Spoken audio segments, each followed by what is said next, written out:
If you're a podcast host, listen up, this one's for you. My name is Allie Jackson. I'm the host of Finding Mr. Height, a dating and relationship podcast that I've been doing for 4 years now, sharing my positive and practical approach to dating that's built on my own life experience. And I wanted to share another experience that I've had, my secret behind monetizing my show. It's called Red Circle, and I was just telling my colleague about how much I love their platform. With Red Circle, not only am I getting a seamless hosting experience, but I also love the support I receive in ad sales. It's not just typical ad sales either. It's targeted opportunities based on my show and my life. And the platform is super simple. You just set your preferences and Red Circle matches you with sponsors that align with your show. You can vet every opportunity and their platform gives you great analytics. More recently too, my Red Circle team has brought me opportunities outside of my podcast on social media to really augment the podcast partnerships, bring them full circle. I just can't recommend them enough. If you want to give it a try, go to redcircle.com to get your free trial. That's redcircle.com for a free trial.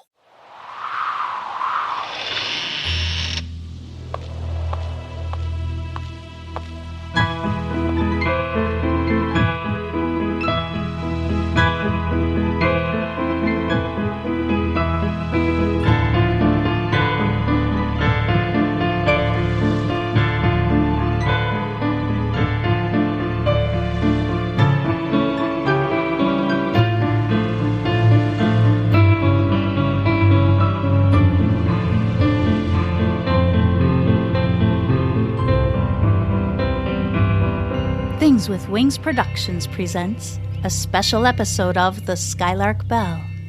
I'm your host, Melissa Oliveri. In today's episode, we will hear a quick recap of Seasons 1 and 2 as we prepare for Skyedive, the third and final book in the Skylark Trilogy. Let's skydive right in. Get comfortable, grab a blanket and a warm drink, and let's get started.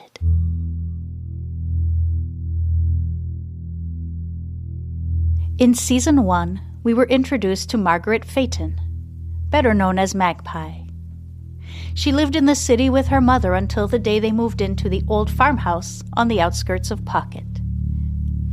The day they moved in, she met her next-door neighbor, Lucas. That was also the first time she laid on the mysterious abandoned house at Meadow Lane. It took some time for Lucas to open up about Meadow Lane, but he eventually told Magpie the stories handed down through generations about a mysterious silence hanging over the farm, and that no one who has set foot there ever spoke or heard again. Magpie found herself fascinated with the property and began to notice connections between her mysterious visions and the house at Meadow Lane. One day she encountered an old woman named Farfalla, who was rumored to have been the last resident of Meadow Lane, and, by some accounts, the one responsible for cursing it with the silence. Over time, Magpie put more and more of the pieces of this odd puzzle together, until she finally realized the silence at Meadow Lane was spreading to the entire town.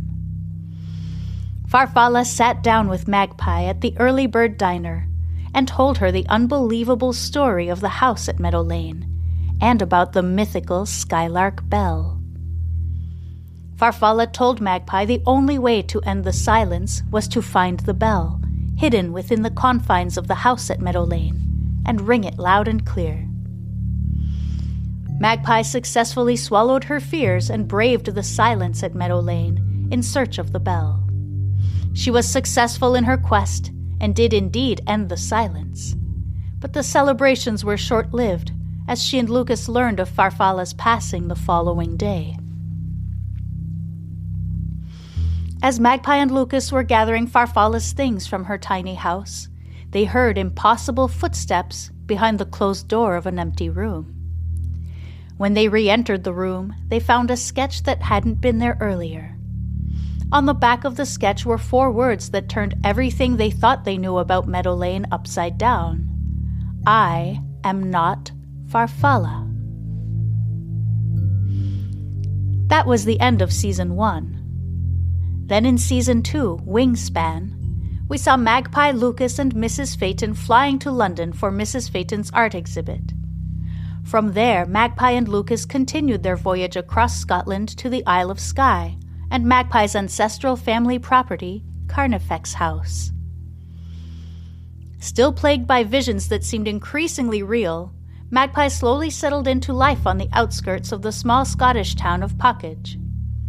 But a visit to a local festival threw her for a loop, as she felt increasingly connected to the very first bell of the Lark Festival of Sky, also known as the Skylark Bell. Nonetheless, things were relatively quiet and enjoyable at Carnifex House, until Lucas went missing. Unbeknownst to Magpie, he had been transported back in time to 1920s Pocket, and was living under the assumed name of Marius Corbeau, and being cared for by Charlotte and Edward Carnifex in the farmhouse that Magpie and her mother would eventually move into nearly 90 years into the future.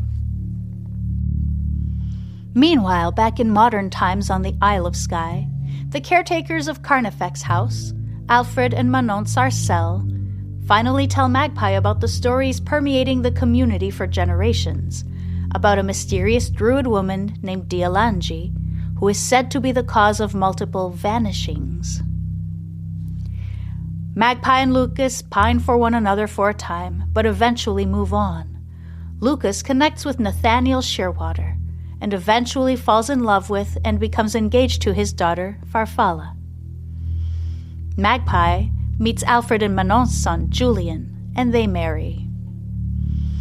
In the terrible winter of 1925, Lucas is inexplicably transported back to the forest near Carnifex House and rushes home to Magpie, only to discover he has traveled into the future, and Magpie is now twice his age and a widow. They devise a plan to repair this glitch in their timeline and pick up where they left off. But the plan fails, and Magpie finds herself in 1960s Pocket, where she assumes the identity of Farfalla and lives out her days. A mysterious letter summons Magpie to the convent in Brighthaven, where she discovers a 90-year-old Lucas who explains he was sent back in time to the 1800s. He explains that he was the one who sparked the silence at Meadow Lane when he crossed timelines with his younger self, after which he tragically breathes his last breath.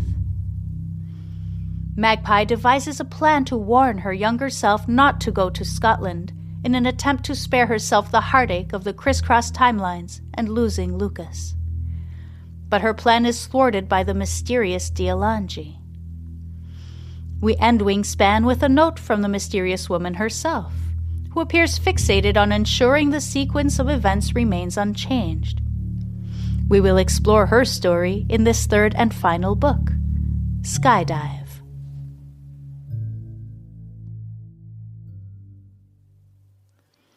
Thank you so much for listening.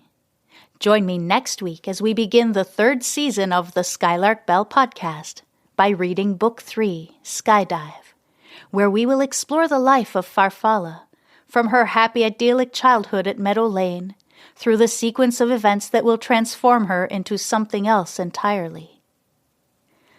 The Skylark Bell is brought to you by Phaeton Starling Publishing and features original music by Canal. If you are enjoying this story, please consider leaving a rating or a review. They're both greatly appreciated. You can also support my work through a one-time donation via your podcast provider, or by subscribing to Patreon, where you get early access to ad-free episodes, as well as digital downloads of the music, artwork, writing, recipes, and so much more. I'll provide all necessary links in the show notes. Once again, thank you for listening. I'm Melissa Oliveri, and this is the Skylark Bell Podcast.